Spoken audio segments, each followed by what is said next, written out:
चलो कल आप लोग को शुरू किया गया था केमिस्ट्री का चैप्टर 5 तत्वों का आवर्ती वर्गीकरण। उसमें आप लोग को समझा दिए थे कल कि वर्गीकरण करना जरूरी क्यों है, अब वर्गीकरण क्या है, क्यों किया गया, किस किस आधार पर वर्गीकरण जो है किया गया।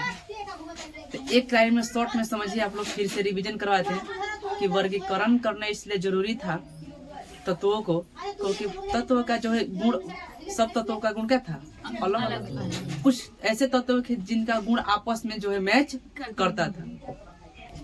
प्रारंभ में तो कुल 56 तत्व थे। कितने तत्व थे? 56 तत्व थे। और 56 तत्व थे तो उसमें भी कुछ ऐसे थे जो समान गुण के थे, और जो ऐसे भी कुछ थे जो असमान गुण के थे। जो समान गुण के थे एक समान, उसको रखा गया एक समूह में। अलग अलग सेम शकल वाले सेम गुण वालों को क्या किया गया, एक समूह में रखा गया, ताकि हम लोग यदि उसके बारे में जाने या अध्ययन करें, हम लोग को क्या हो, सुविधा हो। एक में रहेगा खिचड़ी बन जाएगा, दिक्कत हो जाएगा, समझ में नहीं आएगा। इसलिए हम क्या करते हैं, उसको अलग अलग समूह में बांट देते हैं और बांट कर पढ़ते हैं, ताकि उसके अध्ययन करने में किसी भी प्रकार का दिक्कत न हो। ये था वर्गीकरण। वर्गीकरण में हम बताए थे कि सबसे पहले आए थे लववाजे 18वीं शताब्दी में, और उन्होंने जो है तत्वों को धातु और अधातु के आधार पर क्या किया, बांटा। उन्होंने कहा था कि जो जितने भी तत्व हैं, वो जो सब तत्व जो है या तो धातु हो सकते हैं ना, तो क्यों धातु बोले थे, क्यों धातु बोले थे, इसका भी कुछ गुण होना चाहिए। गुण यही था कि उन्होंने देखा कि जो तत्व है, कुछ ऐसे तत्व हैं जिसमें चमक होती है, कुछ वैसे तत्व थे जो आघात वर्धनीय होती है। आघात वर्धनीय मतलब जिसको पीट कर चौड़ा किया जा सके, उसे क्या कहेंगे, आघात वर्धनीय कहते। कुछ ऐसे तत्व थे जो तन्य थे, यानी उसको खींच कर हम क्या कर सकते हैं, तार के रूप में बना सकते हैं। कुछ उसमें ऐसे भी तत्व थे जिसमें बिजली प्रवाहित हो जाती थी, यानी विद्युत धारा के सुचालक पदार्थ थे। इन्हीं सभी गुणों के आधार पर लववाजे जो थे बांटे थे किसको, तत्वों को, धातु और अधातु। फिर बांटा गया, बताए थे संयोजकता वैलेंसी के आधार पर बांटा गया। उसके बाद आए थे 19वीं शताब्दी में जॉन डबरेनर। कौन शताब्दी में आए थे? 19वीं शताब्दी में आए थे जॉन डबरेनर, और उन्होंने शुरू किया एक नियम, जिस नियम को हम लोग कहते हैं तिर्यक नियम। अभी बताए तिर्यक नियम क्या है बाबू? अपने नियम में उन्होंने बताया कि जो तत्व है उसको तीन एक साथ कितना लेंगे, तीन, यानी तीन तीन के समूह में तत्वों को रखा। जैसा कि हम लिखे हुए हैं कैल्शियम, स्ट्रासियम और बेरियम। तीन तीन तत्वों को समूह बनाया, और बीच में जो मध्य भाग में आप देख रहे हैं, उसी तत्वों को रखा जो दोनों तत्व के द्रव्यमान है। ये दोनों है तत्व है ना, कैल्शियम और बेरियम। इन दोनों तत्व के द्रव्यमान का जब हम औसत निकालेंगे, औसत का मतलब कि दोनों को जोड़कर 2 से भाग करेंगे, और जो भागफल आएगा, और इतना जितना भागफल आएगा उसी के द्रव्यमान के जो तत्व होगा उसको रखा जाएगा। यदि उतना नहीं आ रहा है, जैसे मान के चलिए आप 88.5 लिखे, 88.5 किसी तत्व का परमाणु द्रव्यमान नहीं है, तो हम उसके आसपास के तत्व को देखेंगे कि 87 किसका आ रहा है, 87.5 किसका आ रहा है। उधर से देख लेंगे कि 89 किसका आ रहा है, 90 किसका आ रहा है, मतलब उसके आस पास को देखेंगे। यदि पूरा 87.5 नहीं है तो उसके आसपास के तत्वों को भी हम लोग देखेंगे, और जिसका द्रव्यमान होगा उसी को हम बीच में क्या करेंगे। तो इन्होंने बताया कि तीन तीन तत्वों को समूह में रखेंगे, और जो मध्यवर्ती जो तत्व होगा ना, इसका जो द्रव्यमान होगा मध्य वाला का, ये दोनों किनारे वाले के द्रव्यमान का औसत होगा। यानी इसको और इसको जोड़कर 2 से भाग दीजिए, यानी औसत निकालिए, और जितना द्रव्यमान होगा उसी को हम बीच में क्या करेंगे। एक और उदाहरण समझिए, जैसे यहाँ पर 3 के समूह में रखे हैं क्लोरीन, ब्रोमीन, आयोडीन। क्लोरीन का परमाणु द्रव्यमान 35.5, ब्रोमीन 80, आयोडीन 127। औसत निकाले, देखिए बीच में ब्रोमीन है ना, औसत का मतलब दोनों किनारे वालों को जोड़ेंगे तो 135.5 और 127, डिवाइड बाई 2, 62.5 लगभग आएगा। ठीक है, तो 62.5 आएगा तो इसका आधा करेंगे तो कितना होगा, 81 होगा, 81.2 मतलब 81.25 होगा, 81.2 लिखे तो 81.2। अब हम देख रहे हैं कि यहाँ पर आ रहा है 80, यहाँ पर है 81.2। 81.2 इसलिए यहाँ पर नहीं लिखा गया है क्योंकि किसी भी परमाणु का द्रव्यमान 81.2 होता ही नहीं। तो जब नहीं होता है तो हम उसके आसपास को ढूंढेंगे, तो एक ढूंढे तो हम लोग को ब्रोमीन मिला, इसलिए ब्रोमीन को रखा गया। बीच में किसको रखा गया, ब्रोमीन को। यहाँ पर आपका फाइनल हो जाएगा। एक और उदाहरण है लिथियम सोडियम पोटेशियम 7, 23, 39। आप देख रहे हैं कि मध्य में रखे हैं सोडियम को, दोनों किनारे वाला है यहाँ पर, इस दोनों किनारे का औसत निकाले हैं परमाणु द्रव्यमान का। परमाणु द्रव्यमान इसका 7 है तो 7 लिखे। पोटेशियम 19 का होता है 39 लिखे। दोनों को जोड़कर 2 से भाग, जोड़ेंगे तो होगा 46/2, काटेंगे तो कितना होगा 23। आप देख रहे हैं कि यहाँ पर पूरा एक्यूरेट जो है 23 सोडियम का परमाणु द्रव्यमान होता है, इसलिए बीच में किसको रखेंगे, सोडियम को।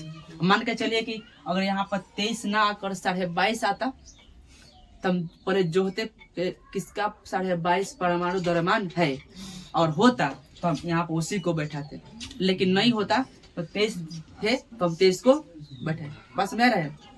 तो इन्होंने क्या कहा था, अपने नियम में यही बताए थे कि तत्वों को 3-3 के समूह में रखेंगे और जो बंध वाला बीच वाला तत्व का परमाणु द्रव्यमान होगा ना, शेष दोनों किनारे वाले के परमाणु द्रव्यमान के क्या होगा, औसत होगा। क्या होगा, औसत होगा। इन्होंने ये दिया नियम, जिस नियम को त्रियक नियम कहा जाता है।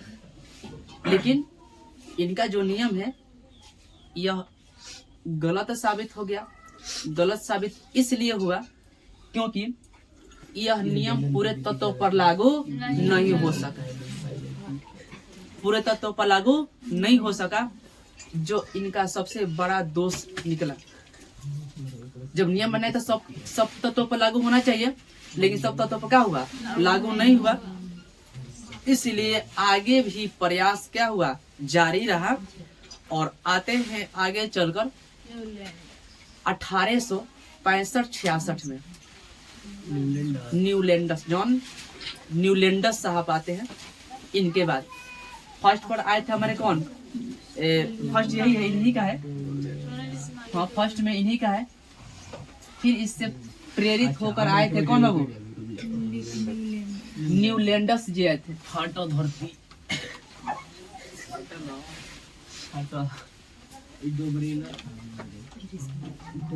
कौन आया था वो, न्यूलैंडस 1865 से 86। कौन आए थे, न्यूलैंडस साहब। इन्होंने जो ई सजाए थे ये भी परमाणु द्रव्यमान के क्रम में ही सजाए थे। डोबनेर जो थे किसके आधार पर, परमाणु द्रव्यमान के आधार पर। फिर आते हैं हमारे न्यूलैंडस साहब। इन्होंने भी अपना नियम देते हैं, देखते हैं कि इनके नियम क्या कह रहा है। इनका शुरुआत होता है 65-66 में।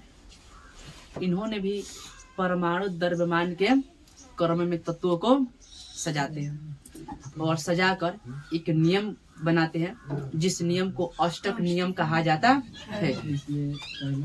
इस नियम के अनुसार जो है यह बताते हैं कि तत्वों को उनके परमाणु द्रव्यमान के क्रम में यदि हम सजाएं तो कहीं से भी आप प्रारंभ कीजिए, किसी भी तत्व से प्रारंभ कीजिए, 8वें तत्व का जो गुण होगा वो पहले तत्व के गुण से मैच करेगा। मैंने आप कहीं से शुरू कीजिए, आपका जो तत्व है ना, आप कहीं से शुरू कीजिए, लेकिन जो 8वां तत्व का जो गुण होगा वो पहला तत्व के गुण से क्या करेगा, मैच होगा, यानी समान होगा। इन्होंने एग्जाम्पल दिया, जैसे कि जो संगीत पढ़ते हैं लोग, देखिए उसमें एक राग आता है सारे गा मा पा धा नि सा, आता है ना, तो सा से शुरू होता है, 8वां भी कहाँ आता है, सा पर। तो इन्होंने कहा जैसे संगीत के स्वर सारे, जैसे संगीत का पहला स्वर 8वें स्वर के क्या होता है, समान होता है, उसी प्रकार इसको भी आप परमाणु द्रव्यमान के क्रम में सजाइए और कहीं से शुरू कीजिए। पहला तत्व का गुण 8वें तत्व के गुण से क्या करेगा, मैच।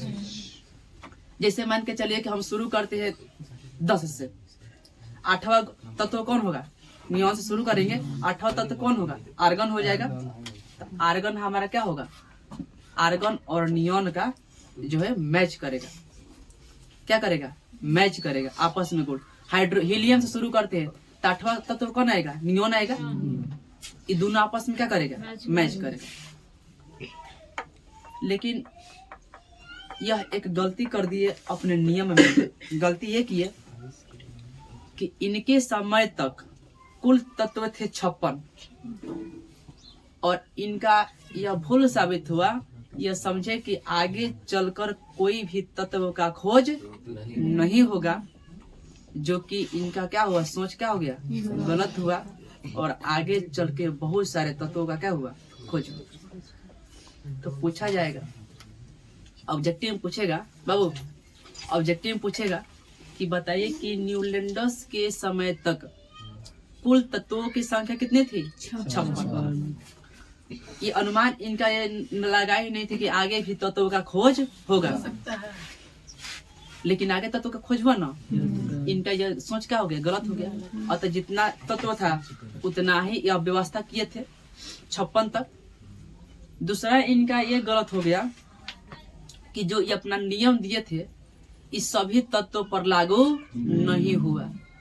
इस सिर्फ हल्के तत्व यानी कि कैल्शियम है ना, परमाणु संख्या 20, हल्के तत्व पर ही लागू होता है, भारी तत्व के लिए लागू नहीं होता।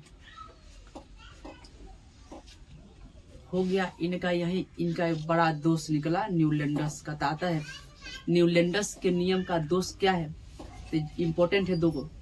पहला कि इनका अनुमान था कि आगे चलकर किसी भी तत्व का खोज नहीं होगा, लेकिन आगे चलकर बहुत सारे तत्वों का क्या हुआ? खोज हुआ।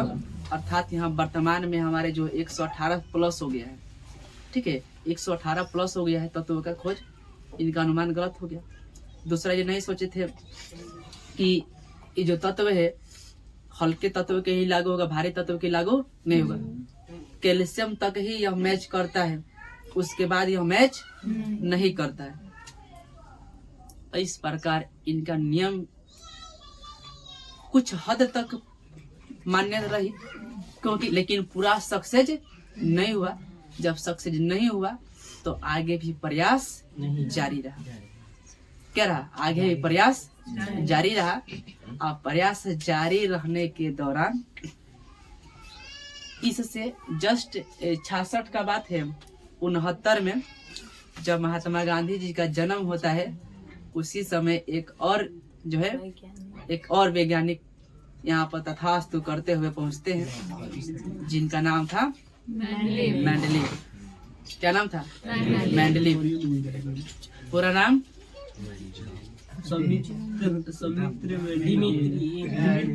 Dmitry Mendeleev. 1834 से 1907 जन्म होता है। कहाँ पर बाबू इनका? कहाँ पर जन्म होता है? जर्मन, रूस में, ठीक है। 1834 में इनका जन्म होता है और मृत्यु 1907 में होता है। इसी के बीच यह अपना नियम सब दे देते हैं और चले भी जाते हैं। तो चलते हैं थोड़ा सा कहाँ? अब मेंडलीव के नियम के अनुसार, मेंडलीव के नियम के पर चलने से पहले थोड़ा सा आप लोग इसके बारे में लिख लीजिए। न्यूलैंडस का अष्टक, किसी को दिक्कत हो तो पूछ लीजिए, ना तो शुरू करेंगे न्यूलैंडस का अष्टक।